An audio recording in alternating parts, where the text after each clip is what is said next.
Photo editing এর নতুন একটি পর্বে আপনাদেরকে জানাচ্ছি স্বাগতম। আপনারা দেখছেন বঙ্গো আইডিয়া, আমি সৈয়দ রাসেল আহমদ। ইতিমধ্যে থাম্বনেইলে একটি পিকচার দেখেছেন, এই পিকচারটি কিভাবে এডিট করতে হয় মোবাইলের মাধ্যমে আজকের এই পর্বতে আমরা জানবো।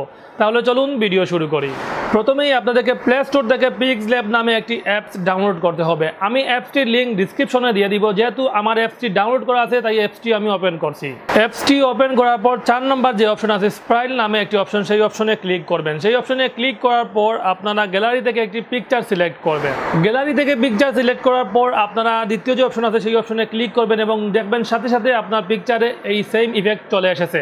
এখন চাইলে আমরা এই পিকচার থেকে ব্যাকগ্রাউন্ড রিমুভ করতে পারবো। ব্যাকগ্রাউন্ড রিমুভ করতে হলে নিচের দিকে দ্বিতীয় অপশনে ক্লিক করবেন এবং তারপর আবার নিচের দ্বিতীয় অপশনে ক্লিক করবেন। দেখবেন অটোমেটিকলি আপনার পিকচার থেকে ব্যাকগ্রাউন্ড রিমুভ হয়ে যাবে। এছাড়াও বিভিন্ন ইফেক্ট যোগ করতে পারবেন, বিভিন্নভাবে আপনারা কাস্টমাইজ করে নিতে পারবেন আপনাদের পিকচারগুলো। দেখতে পারলেন খুব সহজেই আমরা একটি অ্যাপসের মাধ্যমে আমাদের পিকচারগুলো মাত্র 1 মিনিটের মধ্যেই ডিজাইন করে নিলাম। তো যদি আমার এই ভিডিওটি ভালো লেগে থাকে তাহলে অবশ্যই চ্যানেলটি সাবস্ক্রাইব করবেন, লাইক কমেন্ট করে পাশে থাকবেন। ধন্যবাদ সবাইকে।